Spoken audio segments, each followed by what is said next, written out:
Hello दोस्तों आज हम बात करेंगे आईपीओ के बारे में जिसमें मैं आपको बताऊंगा initial public offering. What is IPO, how it's work, कैसे आईपीओ काम करता है, टाइप ऑफ आईपीओ, इसमें मैं आपको टाइप ऑफ आईपीओ बताऊंगा और साथ के साथ अलॉटमेंट प्रोसेस के बारे में भी और इन्वेस्टर कैटेगरी के बारे में, type of markets, different type of markets के बारे में। उससे पहले please subscribe my channel, save idea for me. Let's begin. दोस्तों, इनिशियल पब्लिक ऑफरिंग।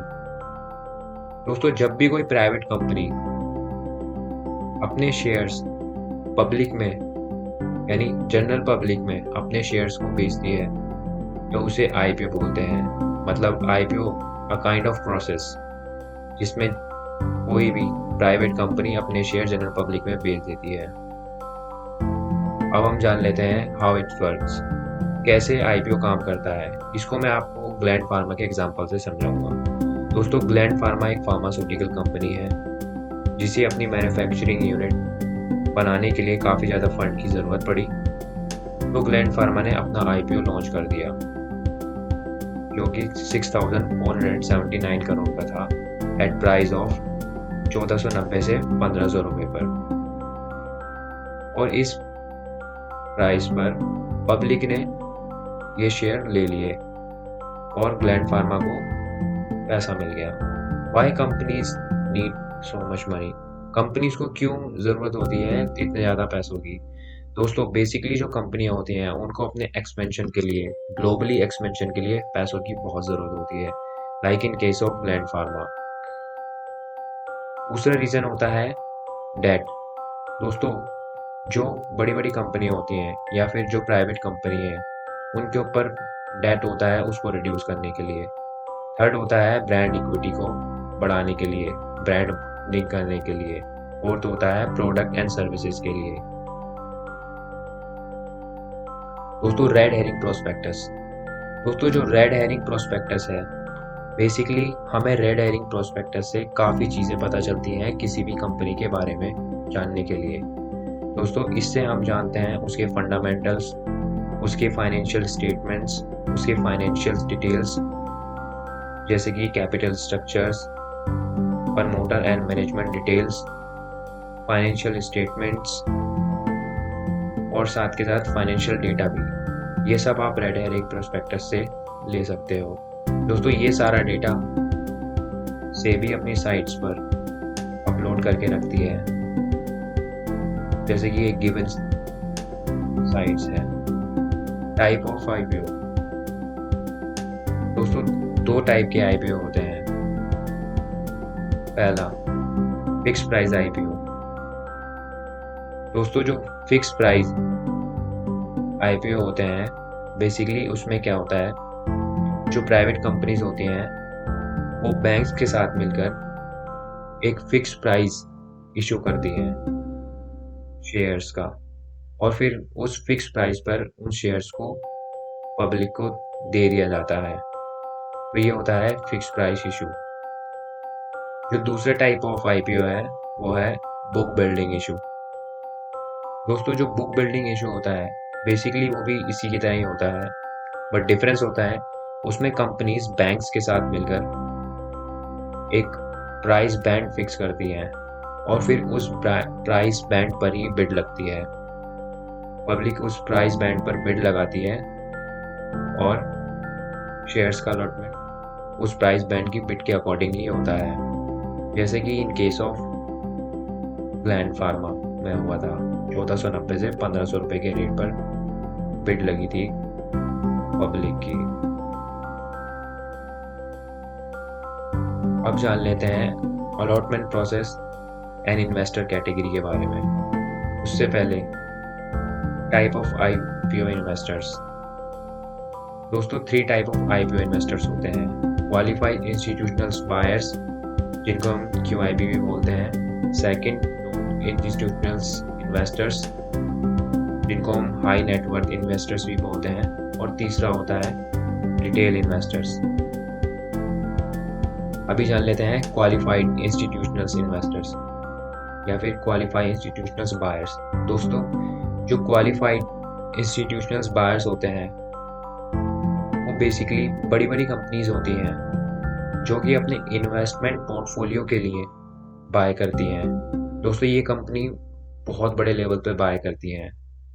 बेसिकली ये अपना पैसा नॉर्मल लोगों से ही उठाती हैं through SIPs, their provident funds, mutual funds schemes के थ्रू। इसमें basically mutual funds company, pension funds company, provident funds company, insurance companies वगैरह आती हैं और ये इस पैसे को बहुत बड़े लेवल पे इन्वेस्ट करते हैं अपने पोर्टफोलियो को मैनेज करने के लिए। दोस्तों जो QIB होते हैं उनका बेसिकली जो कोटा होता है IPO में वो होता है 50%। और हाँ, म्यूचुअल फंड्स पे और इन्वेस्टमेंट पे मैंने अलग अलग वीडियोस बना रखी हैं जिसका लिंक मैं डिस्क्रिप्शन में डाल दूंगा। अभी जान लेते हैं सेकंड कैटेगरी में, इंस्टीट्यूशनल इन्वेस्टर्स HNI। दोस्तों इसके अंदर इंडिविजुअल इन्वेस्टर्स आते हैं, NRIs आते हैं और HNI आते हैं, हाई नेटवर्थ इन्वेस्टर्स। दोस्तों इसके अंदर बेसिकली जो बिड होती है वो 2 लाख से ज़्यादा होती है। 2 लाख से ज़्यादा बिड लगाने वाले इस कैटेगरी में आते हैं। तो बेसिकली जो इनका कोटा होता है वो 15% होता है IPO के अंदर। अब जान लेते हैं रिटेल इन्वेस्टर्स के बारे में। दोस्तों जो रिटेल इन्वेस्टर्स होते हैं बेसिकली जो इनका बिड होता है वो लेस देन 2 लाख होता है। 2 लाख से कम बिड लगाने वाले रिटेल इन्वेस्टर कैटेगरी में आते हैं। बेसिकली जो इनका कोटा होता है IPO के अंदर वो 35% तक होता है।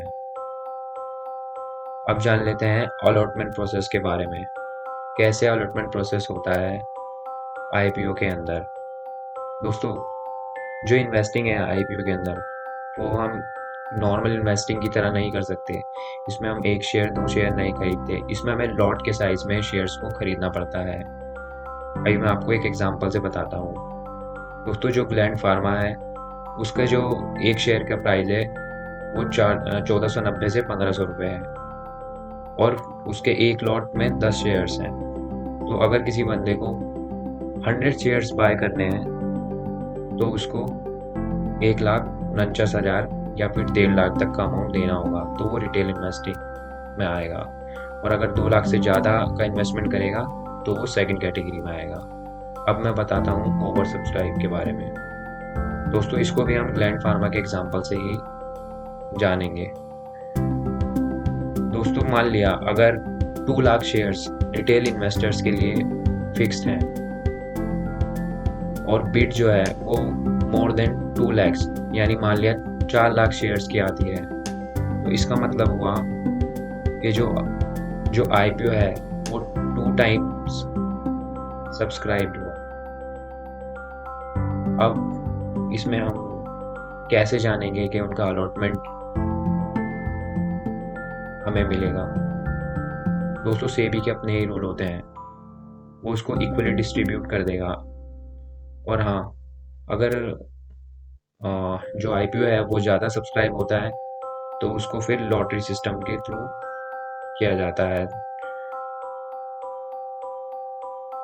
इसके बारे में मैं डिटेल में आपको एक अलग वीडियो बना दूंगा।